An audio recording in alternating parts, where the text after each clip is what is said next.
नमस्कार दोस्तों, स्वागत है आप सभी का आपके अपने चैनल द रिटेल इन्वेस्टर में। दोस्तों, FII ने अपना माल पब्लिक को चुपचाप बेचा। मैंने ऐसा क्यों कहा है ये मैं आपको आगे समझाऊंगा। और लगातार IRFC में गिरावट जारी है दोस्तों, जिसके कारण मेरे को बहुत सारे मैसेज आए कि सर क्या करना है इसमें, क्या इसमें लॉस बुक करके निकल जाएं, इस कंपनी का फ्यूचर प्रोस्पेक्टस कैसा है, इसके जो रिजल्ट आए वे कैसे थे, इस सब में दोस्तों चर्चा करेंगे। बट उससे मांगने से पहले हमें एक चीज समझनी होगी कि दोस्तों पहले तो अगर आपको इसको अच्छे से समझना है दोस्तों, मैंने किसका डिटेल एनालिसिस किया है जिसका लिंक मैं आई बटन में दे दूंगा, आप वहां जाके इसका डिटेल एनालिसिस पढ़ सकते हैं। दूसरी बात दोस्तों, ये शेयर उन शेयरों में नहीं है दोस्तों जो आपके पैसे को बहुत ज़्यादा डबल करेंगे। ये मैं आपको बता दूं कि ये वो शेयर में से आते हैं, वैसे शेयर आते हैं जो आपको 7 से 8% डिविडेंड देंगे दोस्तों, और ऑन कैपिटल एप्रिसिएशन ये आपको 4 से 5% एक्स्ट्रा देंगे, यानी कि 10 से 15% के बीच का आपको ये देंगे दोस्तों रिटर्न। प्लस आपको ये पैसे बचा के रखेंगे, ना ये बहुत ज़्यादा भागेंगे ना ये बहुत ज़्यादा गिरेंगे दोस्तों। और दोस्तों मैं ये आपको बता दूं, मैं ऐसे शेयर में क्या करता हूं, मैं ऐसे शेयरों में दोस्तों पैसे नीचे तरफ रखता हूं, नीचे के वैल्यू में अगर मिलता है तो एक्यूमुलेट करता हूं अच्छा खासा और उसे रखता हूं दोस्तों, डिविडेंड एंजॉय करता हूं दोस्तों। और कभी कुछ ऐसा हुआ कि कोई बहुत अच्छा शेयर कि बहुत तेजी से गिर गया, जैसे कि मैं आपको बताता हूं दोस्तों, मान लीजिए आप देखेंगे इन्फोसिस एक गलत न्यूज के कारण 500-600 मिला था दोस्तों, तो ऐसे समय हम ऐसे शेयर से पैसे निकाल के उनमें लगा सकते हैं, और वो शेयर फिर जब भागेंगे तो दोस्तों आपको उस पैसे का जब इस्तेमाल नहीं हो रहा तब भी आपको 7% रिटर्न मिला डिविडेंड के रूप में, प्लस आपको इंटरेस्ट तो मिल ही रहा था दोस्तों कैपिटल एप्रिसिएशन में। प्लस जो उस वक्त जब पैसे की जरूरत थी तब आपको अकाउंट से अपने पैसे नहीं निकालने पड़े, ना आपको अपने इमरजेंसी फंड से पैसे निकालने पड़े, आपको ऐसे शेयर जो ऑलरेडी पैसे दे रहा था थोड़ा बहुत उससे आपने पैसे निकाल के उस पर डाल दिए दोस्तों। ये मेरी सोच है दोस्तों, ठीक है, आपकी कुछ अलग हो सकती है। अब दोस्तों आगे बढ़ने से पहले अगर आप इस चैनल में नए आए हैं तो प्लीज दोस्तों वीडियो को लाइक कीजिए, चैनल को सब्सक्राइब कीजिएगा, बेल आइकन जरूर दबाइएगा दोस्तों, ठीक है। आगे बढ़ते हैं दोस्तों। तो दोस्तों जो मैं सबसे पहले ये न्यूज दिखा दूं आपको कि किस कारण मैंने ये कहा है, ताकि जो मेरे थंबनेल में यहाँ है थंबनेल के कारण वो उसे देख करके वीडियो छोड़ के जा सकते हैं। लेकिन आगे दोस्तों मैं और भी कुछ डिस्कशन करूंगा शेयर के ऊपर, तो जिनको पूरा देखना है वो पूरा देख सकते हैं। तो देखिए ये है मार्च 2021 का डेटा।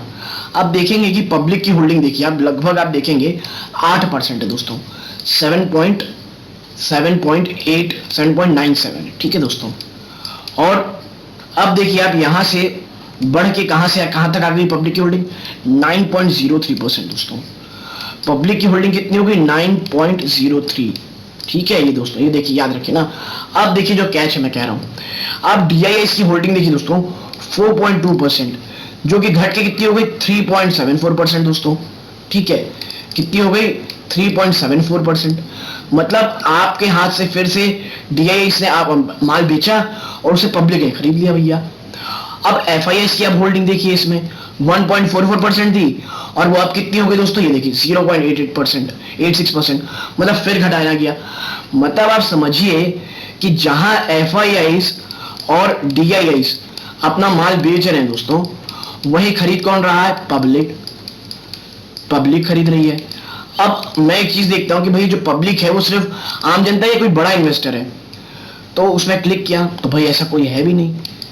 मतलब दोस्तों ये आम पब्लिक है, मेरे और आपके जैसा कोई, मैं बता दूं कि मेरे और आपके जैसा कोई रिटेल इन्वेस्टर है दोस्तों। ये चुपचाप कोई रिटेल इन्वेस्टर है जो सिर्फ सस्ते के कारण इस शेयर को खरीद रहा है दोस्तों, ठीक है। और इस चक्कर में कि भैया उसको कोई बहुत बड़ा मुनाफा होगा, तो दोस्तों मैं बता दूं आपकी जानकारी की ऐसा बिल्कुल नहीं है दोस्तों, कोई मुनाफा नहीं होने वाला इतना भयंकर। और सिर्फ ये अभी डिविडेंड प्ले का ही प्ले रहेगा दोस्तों, डिविडेंड प्लेयर ही रहेगा दोस्तों, मैं आपको बता दूं ये श्योर शॉट है। आने वाले 1 साल तक भी मुझे ये 30 रुपए 35 बहुत ज्यादा हुआ, मतलब बहुत ज्यादा हुआ तो दोस्तों 35 रुपए, और वो भी मैं बहुत ज्यादा टारगेट बता रहा हूं, वरना मुझे तो ये 30 भी पार करते नहीं दिख रहा दोस्तों, है ना।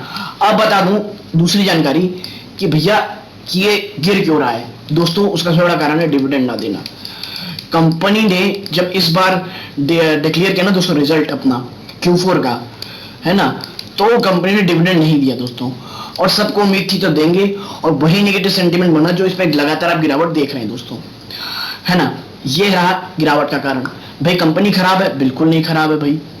तो ये क्यों हो रहा है? एफआईडी अपने शेयर के मिले। दोस्तों देखिए, ऐसा होता है, कोई बहुत ज्यादा बड़ी बात नहीं, बट पर्सनली थोड़ा सा चिंताजनक है ये कि अचानक से डीआईआईज ने अपना स्टेक इतना कम क्यों किया, और एफआईआईज ने भी अच्छा खासा अपना स्टेक कम किया दोस्तों, है ना। और पब्लिक ने तो दबा के माल खरीदा है दोस्तों। मैं बता दूं पर्सनली कि 20 रुपए जब तक नहीं आता ये शेयर, मैं इसमें इन्वेस्टेड नहीं रहूंगा। नहीं आएगा तो छोड़ दूंगा दोस्तों। इससे अच्छा मुझे, मेरा पसंद है आईटीसी।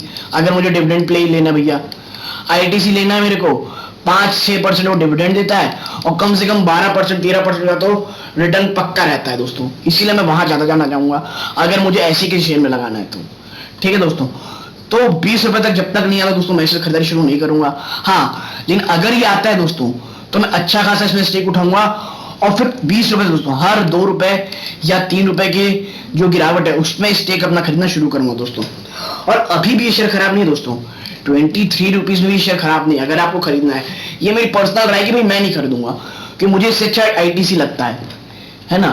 अब दोस्तों चलता हूं, अब आपको मैं बता दूं, यहां तक उन लोगों के लिए था जो इसलिए आए थे कि डीआईएफआई ने अपना शेयर स्टेक कम किया है, तो हमें क्या करना है दोस्तों, ठीक है। कंपनी बेकार है? बिल्कुल बेकार नहीं है दोस्तों। और आप बता दीजिए कि भैया इसमें एक न्यूज एक और है कि IRFC to raise up to ₹3,000 crore via 10 years NCDs. और दोस्तों देखिए, फिर पैसे इकट्ठा कर रही है, और ये रेलवे की कंपनी है, रेलवे का सोल कस्टमर है दोस्तों, इसीलिए घबराने की चिंता है नहीं इसमें, है ना। इसीलिए, लेकिन दोस्तों बता दूं, ये ऐसे शेयर नहीं जिसके लिए हमने स्टॉक मार्केट में हम आए हैं। हम 6 से 7% स्टॉक के लिए नहीं आए दोस्तों, ठीक है, परसेंट कमाने के लिए। हम यहाँ एटलीस्ट 10 to 15% कमाने आए दोस्तों, और मुझे नहीं लगता ये शेयर उतना दे सकता है, ठीक है। तो फॉर मी, और ऊपर से गवर्नमेंट ओन कंपनी, जिस दिन ये न्यूज आई ना दोस्तों, प्राइवेटाइजेशन चल रहा है, जिस दिन ये न्यूज आई कि प्राइवेट सेक्टर खुल रहा है, आप देखेगा ये शेयर कोई देखेगा नहीं दोस्तों, इतनी तेजी से उसमें गिरावट होगी।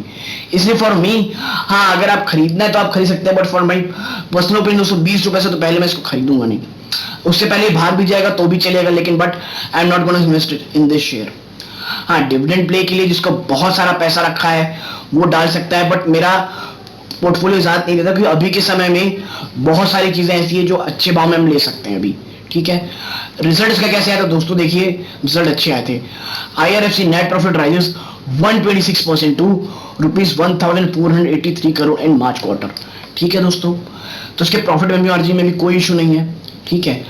तो मेरे कहने का अंत में मतलब यही है दोस्तों कि ये छोटा सा एक वीडियो मैंने इसीलिए बनाया आईआरएफसी शेयर होल्डर्स के लिए कि भाई घबराए नहीं। अगर आपने खरीदा है तो आप एवरेज कर सकते हैं, 20 रुपए में आए तो और एवरेज करिएगा दोस्तों, और एक वेरी लॉन्ग टर्म का इन्वेस्ट पर्पस रखिए दोस्तों ये, क्योंकि देखिए अभी इसमें जो है ऑफर फॉर सेल आना बाकी दोस्तों, ओएफएस आना भी बाकी है, ठीक है, जो कि अभी नहीं कभी और आएगा।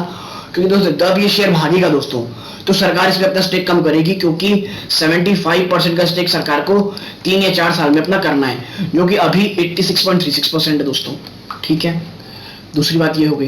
तो दोस्तों अपने माइंडसेट को बना के रखिए। अगर आपको कम रिस्क प्रोफाइल में एक ऐसा शेयर चाहिए जो आपको कुशन प्रदान करे गिरावट में भी, तो आईआरएफसी एक अच्छी बेट हो सकती है। आईआरएफसी एक अच्छी बेट हो सकती है, बट मेरे लिए उससे अच्छा मुझे एचयूएल लगता है दोस्तों, ठीक है। ये मैं अपनी पर्सनल ओपिनियन बता रहा हूं दोस्तों, आप शायद अलग हो सकते हो। इसलिए फॉर मी, जब तक ये ₹20 के आसपास नहीं आता दोस्तों, 20.50, 21, यहां तक भी मैं एक बार कंसीडर कर सकता हूं दोस्तों, ये दोनों में। बट इससे ऊपर तो 1 रुपए भी नहीं दूंगा दोस्तों शेयर के लिए मैं, क्योंकि हर शेयर की दोस्तों एक फेयर वैल्यू होती है, उससे ऊपर पे करना मूर्खता है दोस्तों। और ये मेरी पर्सनल ओपिनियन है, शायद मैं मूर्ख हूं कि इस शेयर को 20 रुपए 21 रुपए आंक रहा हूं दोस्तों, आप शायद होशियार हो, बट फॉर मी 20 रुपए, 20.5 रुपए, 20.50, उससे पहले मैं इन्वेस्ट नहीं करूंगा। हाँ, लेकिन अगर मैंने इन्वेस्ट किया दोस्तों तो मैं हर 2 से 3% की गिरावट में दोस्तों, हर 2 से 3 रुपए की गिरावट में मैं अपना स्टेक्स में जरूर बढ़ाऊंगा दोस्तों, ठीक है। दोस्तों ये वीडियो का अंत है, छोटा सा एक वीडियो था दोस्तों। टेलीग्राम चैनल में हमने एक चैट फोरम बनाया है, वहां आइए आपस में बात करेंगे शेयर के ऊपर दोस्तों। शेयर अच्छा लगे, अगर वीडियो अच्छा लगे वीडियो को लाइक कीजिएगा, चैनल को सब्सक्राइब कीजिएगा, बेल आइकन जरूर दबाइएगा दोस्तों। धन्यवाद, जय हिंद दोस्तों।